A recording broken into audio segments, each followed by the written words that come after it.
കിണർ വെള്ളം പരിശോധിക്കാനെത്തിയപ്പോൾ കണ്ടത് കഞ്ചാവ് ചെടികൾ. പത്തനംതിട്ടയിലാണ് സംഭവം.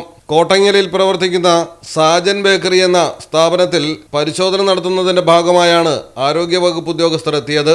ബേക്കറിയിലേക്ക് വെള്ളമെടുക്കുന്ന അയൽപ്പക്കത്തെ വീട്ടിലെ കിണർ പരിശോധിക്കാനായി പോയപ്പോഴാണ് കഞ്ചാവിനോട് സാമ്യമുള്ള ചെടികൾ വളർന്നു നിൽക്കുന്നത് കണ്ടത്. ജൂനിയർ ഹെൽത്ത് ഇൻസ്പെക്ടറായ ഫസീല സംശയം തോന്നി ചെടികളുടെ ചിത്രങ്ങളെടുത്ത് വാട്സപ്പ് ഗ്രൂപ്പിൽ സംശയം ഉന്നയിച്ചു. തുടർന്നാണ് വിവരം എക്സൈസിനെ അറിയിച്ചത്. എക്സൈസ് ഉദ്യോഗസ്ഥരെത്തി പരിശോധിച്ച് കഞ്ചാവ് ചെടികളാണെന്ന് ഉറപ്പുവരുത്തി.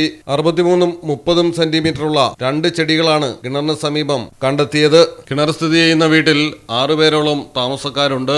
എക്സൈസ് അന്വേഷണം ആരംഭിച്ചു. മലയാളം ടെലിവിഷൻ, പത്തനംതിട്ട. ഏതു കാലാവസ്ഥയും അതിജീവിക്കുന്നു. ഫ്രെയിമുകൾക്ക് അധിക ചെലവുകളില്ല. ഫിറ്റ് ചെയ്യാൻ വളരെ എളുപ്പം. ഇനി ഫെയർടാഗ് പ്രൊഡക്റ്റുകൾ ഉപയോഗിക്കൂ. സമയവും സമ്പത്തും ലാഭിക്കൂ. ഫെയർടാഗ് സ്റ്റീൽ വിൻഡോ ആൻഡ് ഡോർസ്.